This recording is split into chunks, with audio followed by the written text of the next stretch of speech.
Di detik-detik akhir masa kampanye yang tersisa beberapa hari lagi ini, kita akhirnya bisa melihat perbedaan yang sangat-sangat jauh sekali antara kampanye Ganjar Pranowo dengan Prabowo Subianto. Karena perbedaan keduanya sangat jomplang sekali, di mana kampanye-kampanye Prabowo di berbagai daerah itu selalu sepi.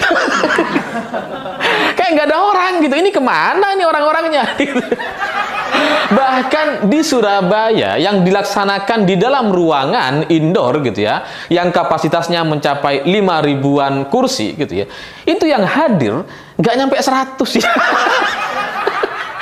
Ya, tapi dalam beritanya ratusan, itu nggak nyampe 100 sebenarnya kalau kita hitung gitu ya, karena bisa kita hitung. Jadi dari situasi yang begitu sepi itu, kemudian panitia atau pelaksana kampanye Gemoy atau kampanye Prabowo itu kemudian memberikan penjelasan yang penjelasannya justru lebih blunder dibandingkan kesepiannya.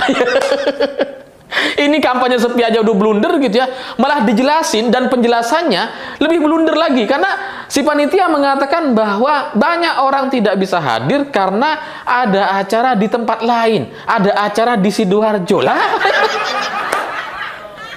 Lah kalau orang kampanye di Sidoarjo kok malah disuruh ke Surabaya, kan mestinya itu masa yang berbeda. Kalau orang yang di Sidoarjo harus datang ke Surabaya juga, itu kan artinya masa mereka sama.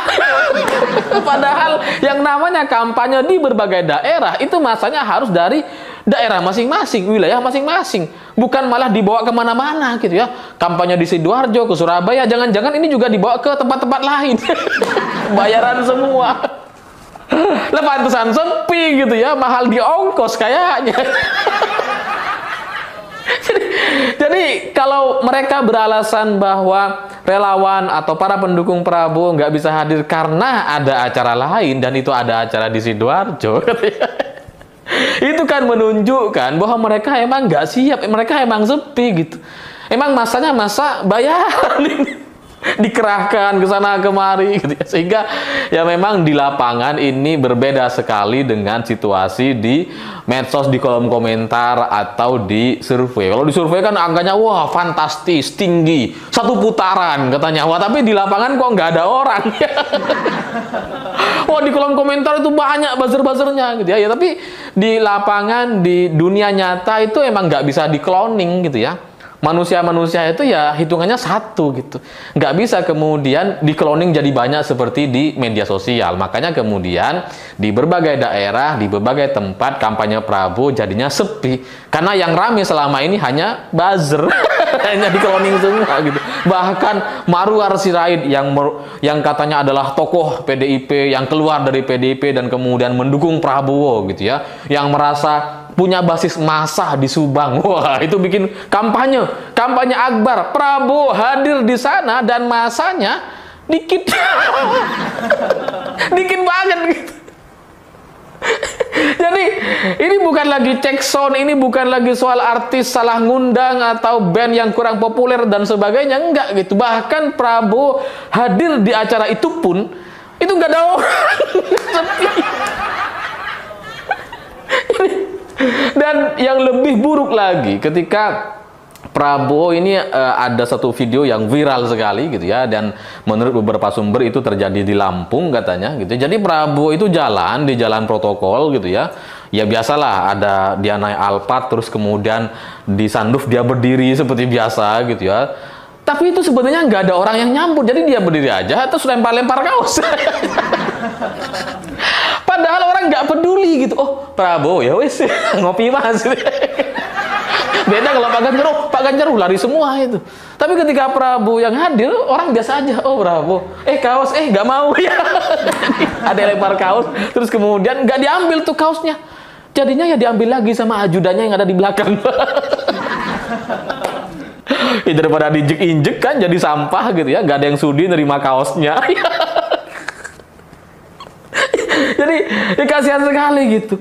Jadi kampanye-kampanye Prabowo di berbagai daerah yang meskipun kata survei bisa 52%, menang satu putaran dan sebagainya, ternyata sepi di mana-mana. Dan ini, situasi ini berbanding terbalik dengan Ganjar Pranowo, karena Ganjar yang katanya survei versi Prabowo itu angkanya selalu di bawah, katanya bahkan di bawah Anies, tapi dari kampanye-kampanye akbar yang dihadiri oleh Pak Ganjar itu selalu dihadiri oleh puluhan ribu orang. Bahkan di Bandung yang semestinya itu menjadi basis Jawa Barat, basis suara Prabowo gitu ya, di Bandung saja itu kampanye akbar Pak Ganjar dihadiri oleh puluhan ribu orang, dan itu mengagetkan banyak orang. Ya memang ada faktor slang yang hadir di sana. Juga mungkin ada faktor Ibu Megawati yang hadir di sana, sehingga banyak orang-orang yang kangen dengan Ibu Mega juga turut hadir di sana. Tapi tetap saja itu mengagetkan, kampanye akbar di Bandung dan dihadiri oleh puluhan ribu orang. Itu luar biasa bagi Pak Ganjar gitu ya. Di wilayah-wilayah yang seharusnya bukan basis suara itu mengagumkan. Kalau di Bali kemudian dihadiri oleh puluhan ribu orang, kita nggak kaget karena Bali memang adalah basis suara PDI Perjuangan atau suaranya Pak Ganjar. Ya meskipun sebelumnya katanya dihadiri sempat didatangi sama grup band Dewa dan kemudian dihadiri oleh ribuan orang ya karena kampanye, karena konser gratis gitu ya. Makanya banyak orang hadir. Itu jangankan Dewa, siapapun yang manggung di sana kalau gratis itu banyak yang hadir. Ya namanya masyarakat Bali itu kan memang suka hadir dengan acara-acara, dan mereka memang terbiasa dengan acara-acara seperti itu. Makanya ya suka hadir di berbagai acara-acara, terutama kalau memang tidak ada tiketnya gitu ya. Jangankan konser Dewa gitu ya, orang Indonesia itu ada orang kena musibah di tengah jalan, di pinggir jalan juga rame itu yang ngelihat gitu ya. Tapi ketika kemarin Pak Ganjar datang ke Bali, ternyata antusiasme masyarakat juga sangat-sangat luar biasa, jauh lebih besar dibandingkan ketika dihadiri oleh Gibran dan grup Dewa.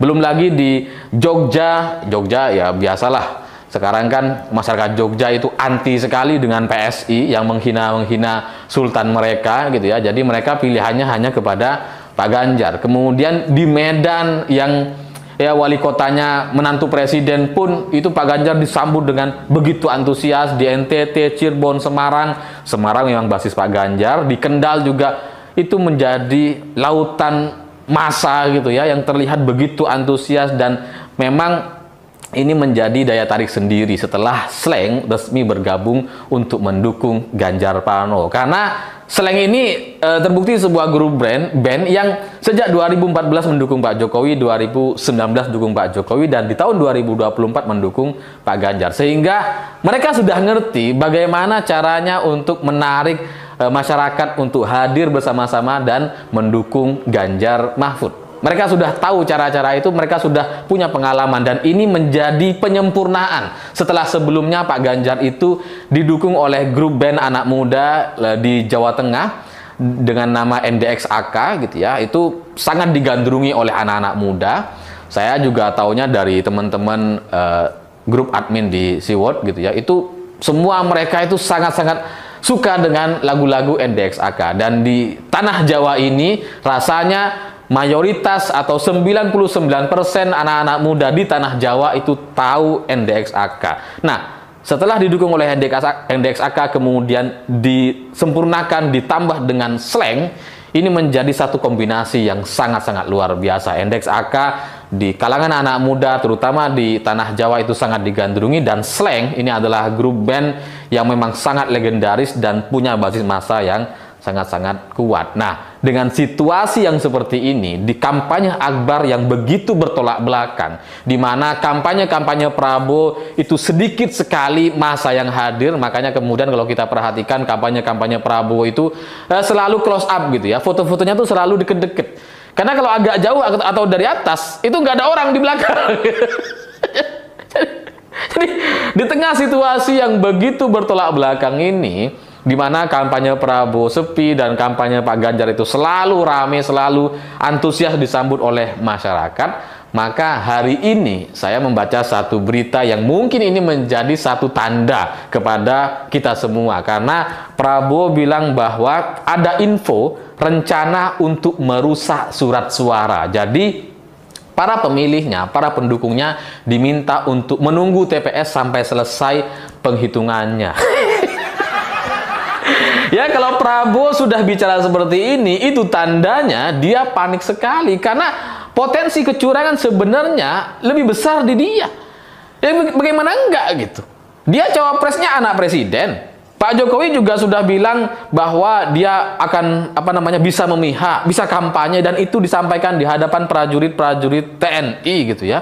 Bahkan Pak Jokowi juga sudah gencar sekali bagi-bagi bansos sendiri, karena ketika ketua partai yang bagi bansos ternyata efeknya nggak terlalu besar kepada Prabowo Gibran. Makanya Pak Jokowi yang turun langsung bagi-bagi bansos.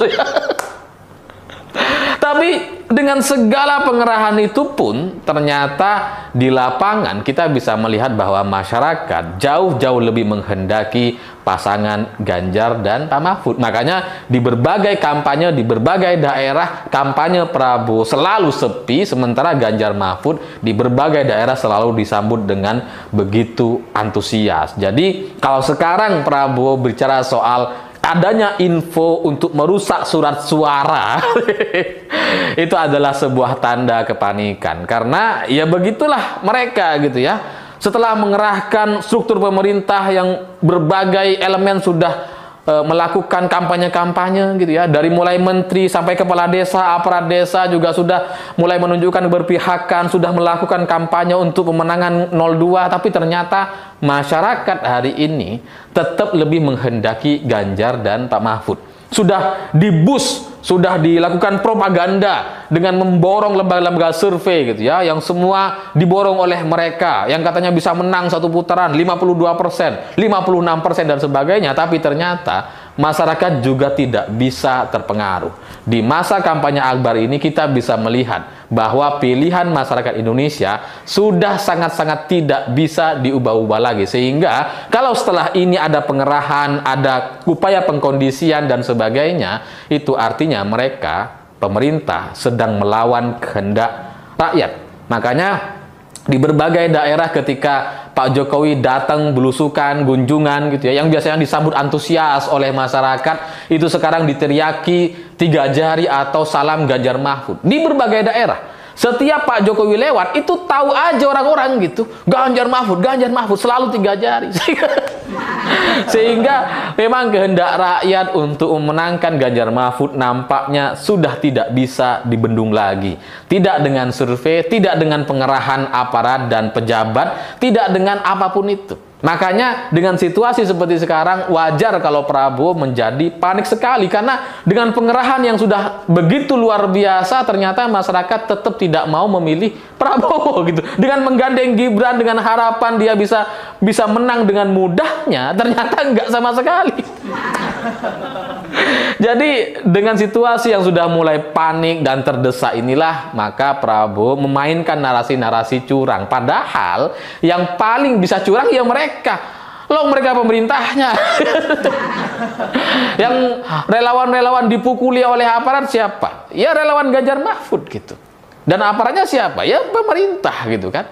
Jadi ya kalau sekarang Prabowo bicara soal kemungkinan kecurangan, ya sebenarnya itu sebuah tanda bahwa dia sudah menyerah sebelum bertanding kayaknya. Tapi ya begitulah situasi di 2024 ini. Seperti yang pernah saya sebutkan atau berkali-kali pernah saya katakan, securang-curangnya Prabowo, tetap saja dia tidak bisa untuk memenangkan Pilpres 2024 karena semuanya kembali kepada garis tangan. Prabowo tidak punya itu. Dia sudah berkali-kali maju, dia punya logistik yang begitu besar, dia punya segala sumber daya yang dibutuhkan untuk memenangkan kontestasi, tapi pada akhirnya di berkali-kali maju di Pilpres ternyata tetap kalah dan kalah lagi. Ya begitulah yang namanya orang melawan takdir, melawan kehendak masyarakat yang sudah berkali-kali ditolak. Semestinya dia sadar diri dan tidak maju lagi. Tapi ketika dia maju lagi sekarang, ya konsekuensinya ya kalah lagi.